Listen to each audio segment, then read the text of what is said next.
Hey you guys, so I just recently moved to Australia and I want to teach other Americans just like me how to move to Australia as well. So let's get right into that. I hate when these kinds of videos have a super long intro, so I'm just gonna get right into it. First step is you have decided, yay, you want to move to Australia.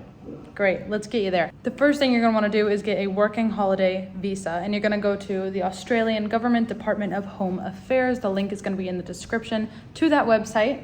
You're gonna scroll down and you're gonna click apply. It takes around 10 to 15 minutes to complete. You'll hear back anytime from 30 seconds to a couple weeks. Mine took about 30 seconds to come in. So you're gonna get an email titled IMMI grant notification. This is what that page will look like when you have scrolled down and clicked the little PDF that is attached to it. So as you can see, it says granted at the top. Awesome, so now that you have been granted your working holiday visa, you are gonna book a flight down there. I usually tend to book my flights around 6 to 5 months in advance just for the lowest prices. But for getting flights to Australia from America, I would prepare for the lowest price being around $1,300 US to $1,900. So the cheapest websites that I like to use are Skyscanner and Skiplagged. So they're both really, really good websites. I think I got my flight here for about maybe $1,400 on Skyscanner.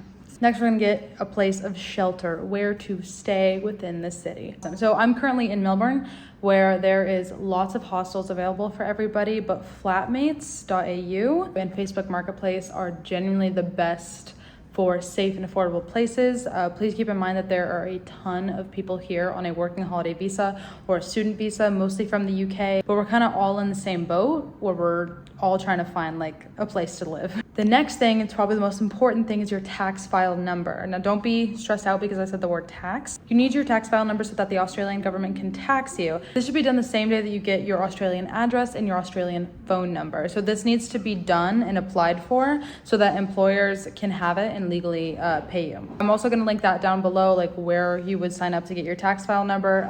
It shouldn't cost you anything. If there's a website asking you to pay, don't use that website. Okay, getting a bank account set up. All right, cool. So the best one here is I would say is Commonwealth Bank. I went with Commonwealth Bank. They take walk-ins, and genuinely the whole process took about 20 to 25 minutes from when I walked in to when I walked out. And you do need an Australian phone number for that one. Getting Optus or Vodafone would be best if you have used AT&T or Verizon within the States. And so for hiring, a lot of hospitality jobs around, working holiday visas usually just kind of go into hospitality, but if you want to do something else, that's amazing. So the peak hiring season is going to be end of January, all of February. Hand in your resume everywhere you go. You'll hear the word CV a lot, and that is your resume. That took me a little bit to understand, but yes, so CV is a resume here. And lastly, the best part of the video is all of the amazing things that you're gonna be able to get to do in Australia and why you should move here. So I wanna start off with Trip BFF, and Trip BFF is a great way to meet other backpackers and travelers within Australia or wherever you go. Download the app and join as many groups as you want with my code Casey, all caps, right here. It allows you to create profiles with travel preferences, join and create groups, and see nearby travelers. One of the main goals of Trip BFF is to turn solo travel into sort of a communal experience. So check out the Trip BFF link in my description and use my code Casey when you sign up. There's also Groupon, which is an app that will offer deep discounts around town, often 40 to 90% off of its original price on goods, services, travel, and dining, typically through like prepaid vouchers. So you'll go in and you'll be like, hey, I have a Groupon. One more thing about Australia, for us Americans, one United States dollar is worth $1.43 here. Most hospitality jobs here are gonna pay you around 30, 31 AUD an hour, which is actually $21 an hour in America. So if that didn't convince you, I don't know what will. In Nevada, where I'm from, my minimum wage was like $11 an hour. There's the Queen Victoria markets here for clothes and other traveling mementos.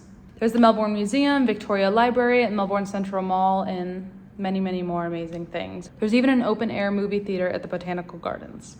And last but not least, you can even take a weekend trip to Brisbane, the Gold Coast, and Sydney, Australia. So yeah, that's it. But I hope that this has helped. If any of you guys have thought in your head, oh my goodness, I have to go to Australia, I just gave you a step-by-step tutorial, no chat GPT, just me. And I hope to see you guys here. So goodbye.